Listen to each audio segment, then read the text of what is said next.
না শাহবাগ তো আমরা গেছি, আমরা তো এখানে আসছি কটায়, 9টায়, 9টার সময় আমি এখানে আসছি, অল ওয়াজ ওকে। হয়তো হইতে পারে যে একটা একটা আইসোলেশন, তো আমি জেনারেলাইজ করতে পারবো না, ঠিক আছে। আপনি হয়তো দেখছেন একটা গেট, আর হয়তো আর বাকি সবগুলি গেট ঠিক ছিল। কি press release as a MD I did not, আমি দেইনি কোন প্রেস রিলিজ। কেউ একজন আপনার আপনাদের পক্ষ থেকে কর্মবিরতির কোনো পদক্ষেপ? না, আমি ডিএফডিসির তো এমডি হিসাবে আমি তো কোন প্রেস রিলিজ দেইনি। এখন প্রেস রিলিজ কেউ দিলে আর আপনারা যদি অ্যাকসেপ্ট করেন, দ্যাটস, ওটা তো আরেক জিনিস। বর্তমান ফাংশনালটা কিরকম? ইটস ওকে, সব অল বিজনেস অ্যাজ ইউজুয়াল, কোনো অসুবিধা নাই, মানে এখন স্মুথলি চলছে?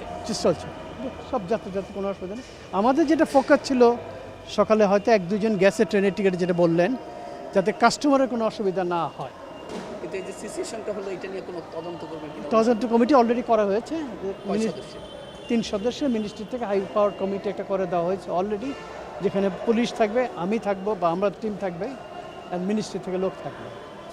তাদের পক্ষ থেকে যে পুলিশ সদস্যদের বিচারের দাবি করা হয়েছে, জি, সেটার অগ্রগতি আমরা ইমিডিয়েটলি অলরেডি সাসপেন্ড করা হয়েছে, এবং একজনকে ক্লোজ ডাউন করা হয়েছে, যেটা বলে তার কয়জনকে? 2জনকে অলরেডি। পদ কি তাদের? তাদের একজন হলে এসআই, আরেকজন আমি পদ জানি না। দুই পুলিশ সদস্য প্রত্যাহার হয়েছে। হ্যাঁ।